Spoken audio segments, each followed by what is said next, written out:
folks, Chris at Maple Street Guitars here in Atlanta, Georgia here, and today I am joined by my friend, fellow Star Wars enthusiast, it's true, and luthier extraordinaire, Jeff Henry. How are you today, Jeff? I'm good, Chris. Yeah, thanks for having me. Oh, it's my pleasure. Yeah. We have two brand new Jeff Henry guitars here today, so I wanted to get Jeff in here. Part of the exciting thing about having somebody that's so close to us that's a luthier is that, you know, kind of over time we've been able to document these builds in a way, and it's been cool to look back at some earlier videos and see kind of where you were in your builds then as you know, kind of where you've arrived now. So I figured we got two new Henrys in here. Let's find out some of the story behind them and just some of the basics or specifics of each guitar. But maybe to start, for some folks that maybe are not familiar with your work or maybe haven't seen any of the videos we've done with you previously, when did you get started building guitars? What was kind of what inspired you to get started? I started building guitars back in '93. That was when I first got interested in that. And of all places I figured that out was I was taking a plane flight, and you know the Sky magazines, which never have anything in it of value as far as I'm concerned. That's not true, but I saw an article about vintage guitars in there, and I'd never seen that before. And I was just getting out of a band, and I didn't really know what I was going to do, you know. And I read about John D'Angelico, and I'd never heard of him before. Oh, okay. And so that was the first time I became aware that individuals were making guitars and not just factories. You know, so I got really interested in the guitars and building guitars, and that really kind of was the spark that got me going there. And then I just started researching it from there. Okay, very interesting. Yeah. So were you always an acoustic guy? Were you kind of maybe more electric tinged at first? Where were your kind of guitar interests at that time? Prior to that, I'd been pretty much into solid body electrics. I was a Fender guy, you know. I just loved Strats and Tellys. But I've always been interested in steel string guitars. Yeah.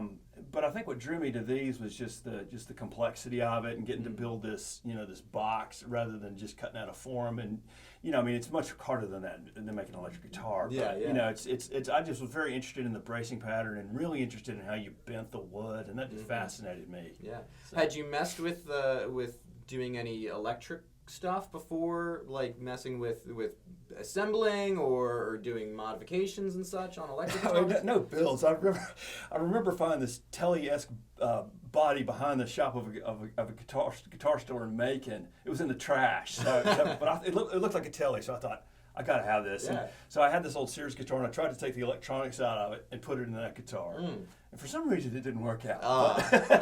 Go figure, right? Go figure. But that was kind of it with my electric stuff. Okay, interesting. So when you first set out to build steel string guitars, kind of where did you start with learning to do that? I lived in Candler Park at the time, and there was a guy actually up the street that had a guitar shop. And I thought, you know, being naive and not knowing, I thought I'd go up there and just offer to, you know, kind of be free work and stuff. And you know, it's just not how it works. You know, he kind of patted me on the head and gave me a StewMac catalog, which is a Luthery supply catalog that has all this kind of stuff for guitar guys, and sent me on my way. You know, and I was disappointed, but I loved that catalog. And this is before internet, you know. So I found that you could maybe order some stuff to get started on some kits, and I just started doing some research that way. Yeah. So was the first one that you did a StewMac kit? No, they'd actually just quit doing the kits. StewMac. like the order, the catalog before. So I found one through Luthier's Mercantile International, and then also, and so I built like half a kit that way and got really frustrated with it and realized I needed to go train under somebody. Okay. So I found this luthier through the Guild of American Luthery, which was another place I was researched and found that. And I found a letter this guy had written about going up to Nick Apollonio's shop in Rockport, Maine. Oh, okay. And so I was able to go up there for about 3 months in the fall of '93. Got to spend the fall, you know, on the coast of Maine. In Rockport Harbor building guitars. It was the most ideal setting you could possibly imagine. But I went up there, and he was a really good teacher for me. Didn't do things by the book, and I learned a lot. But it was just a great experience. Yeah. So now fast forward, and this is at least 77 guitars That's right. later. That's right. Yeah. So I'm sure. Were there any specific tips maybe that you got from him that were things that really resonated with you at first, and maybe have continued to do so? I was just fascinated with the whole process with him, and just really enjoyed just getting to be with a professional and being in a workshop. It was messy and it was fun, and there was just stuff everywhere. And it wasn't that well organized, but neither am I, so I guess it worked out. But it was just such a great process, and I think I just kind of took that with me more than any specific thing. Okay, cool.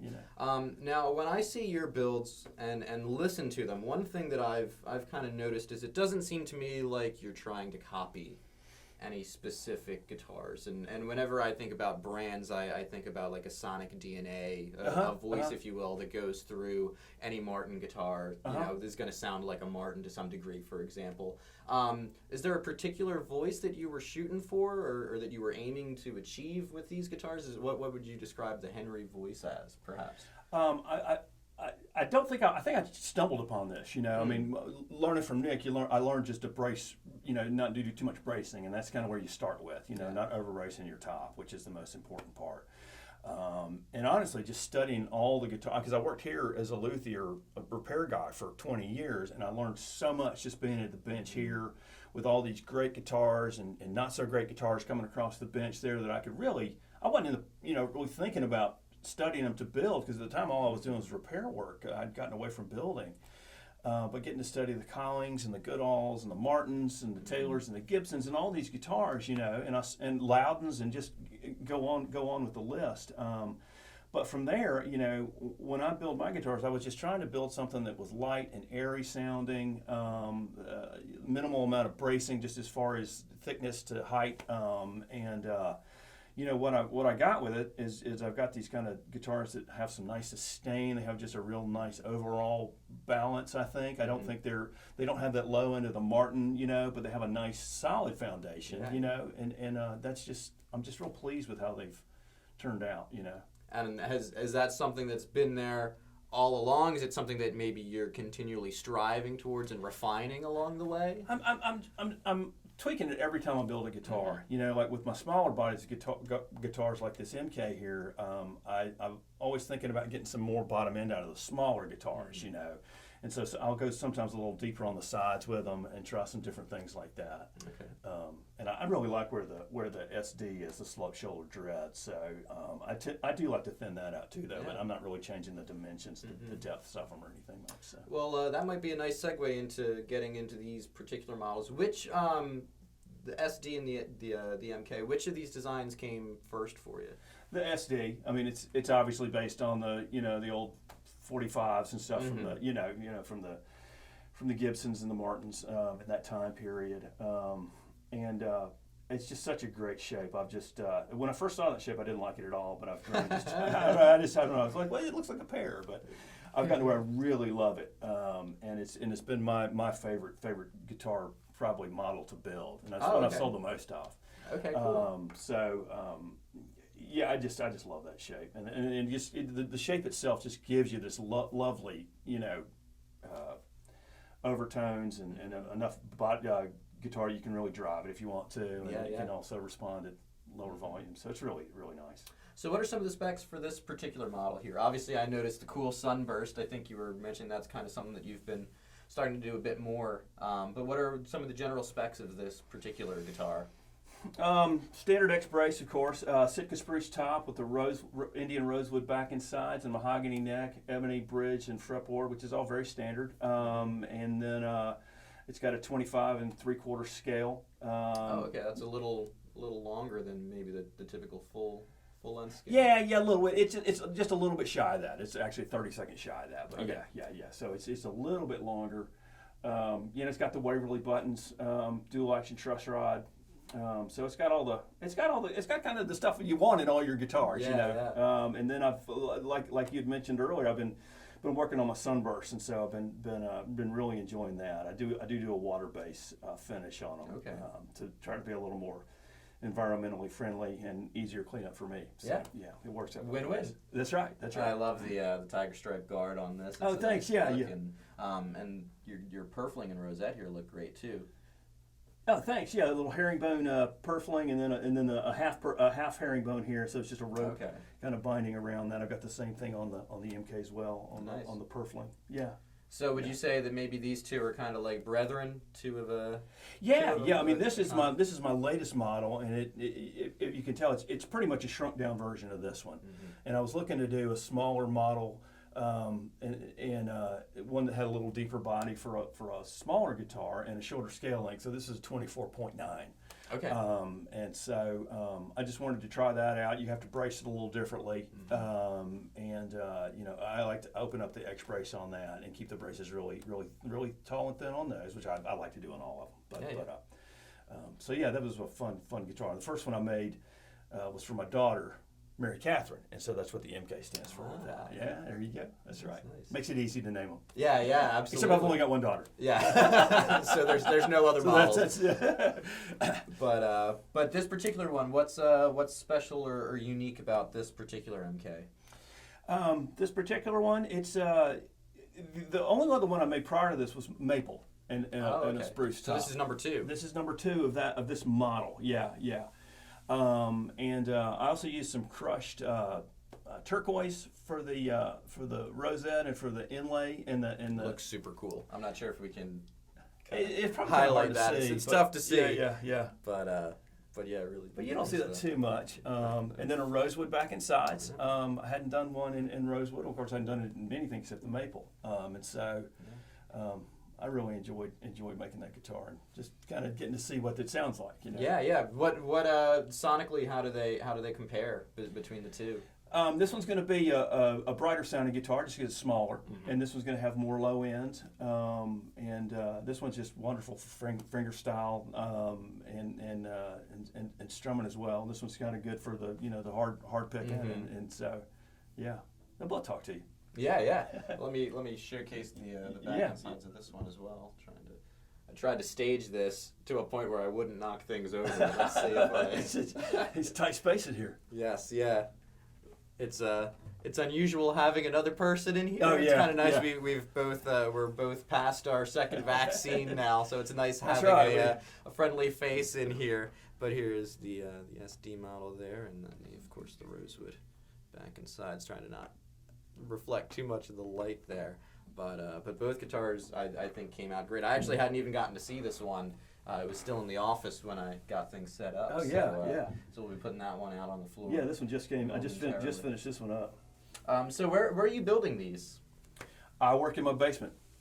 I've got a home shop in here in town, and it's dry. And yeah, it's not ideal, but it's the price is right. And, Yeah. and there's enough space down there most of the time if I have to keep it clean. So yeah, I can get it all done right there. Nice. What's maybe from inception to completion? How long does it take you approximately to make one of these? Obviously, I know you're doing some other stuff in terms of work and doing some repairs on the side That's for true. us and some part-time work. Yeah, but doing some other work too. So obviously you can't place all of your focus on this, but kind of what's the turnaround? Or the I'd time say span? start to finish 6 to 8 months. 6 to 8 months. Yeah. It's a struggle to get 4 done in a year. Yeah. So yeah. What's your favorite part of the process? Besides seeing the finished product. I'll be honest with you. My favorite part is when I get to design one with a customer.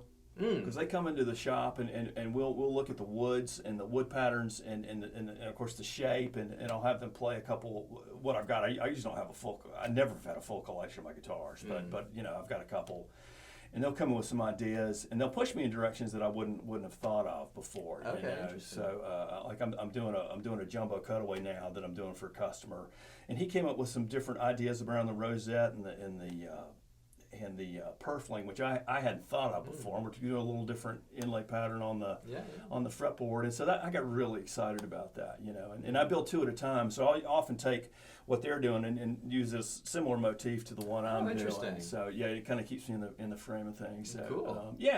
So none of my guitars are exactly alike. That would be impossible for me to do hand anyways. But it does keep it interesting for me to be constantly kind of changing the ornamentation of it. Yeah. Were there any particular challenges that you found yourself faced with either of these models? Sunbursts, you know, those are always a challenge. I had to redo this one 3 times and redo this one twice. So it's just a matter of just keep going through it but I enjoy the finished product. I don't say that I don't know if I enjoy doing it, but I enjoy the finished product. Yeah, enjoy the results, not necessarily yeah, the absolutely. process. What would you say is the least favorite part of the process? I'm curious. Wet sanding. Wet sanding. Wet sanding. Yeah, once the finish. What that is when the finish is on there and it's dry, but it needs to be leveled, and then I have to get some warm water and just sand it with multiple grits of really high grit sandpaper to get it to a nice finish like that, and it's Gotcha. Tedious. Yeah. Well, what guitars are next on the bench? I know you mentioned the jumbo cutaway there. I've got a jumbo cutaway, and then I'm also doing I had some great curly maple from about 25 years ago, and I've had a couple of the sets, and so I got a curly maple back and sides, cedar top, maple neck, and that's an ML model. ML is my wife, Mary Lisa, and that was my first small body guitar. It's a little bit bigger than this, a different shape, a 25 and a half scale, and I'm excited about that one too. Yeah. That's going to have some of the motifs I was talking about with my customers' guitars. So. Nice. So yeah. Was that going to be your first time working with cedar, or do you find a particular? No, I've worked with cedar a lot. I just don't do it that much because spruce works better across a broad range of guitars. I wouldn't want to put it on a dreadnought. I know some builders that do it, and it seems to work for them, but it just doesn't for me. So spruce is definitely what I use more of. Cool. But I like to. I've got a nice stash of cedar, so it's nice to I think I'll use some cedar this time. Yeah, that's so cool. Yeah. Well, if people are interested in finding out more about your work and your guitars, where can they find that? JeffHenryGuitars.com. JeffHenryGuitars.com. And if they want to contact you about builds, I can be contacted through the website. Okay, there's excellent. an info contact page there. Excellent. Yeah. Well, is there anything else you wanted to mention about these 2 particular guitars besides that you should come and buy them? Besides, you should come and buy them. I'm really happy with both of them, and I think they just turned out really well. And I'm looking forward to hearing.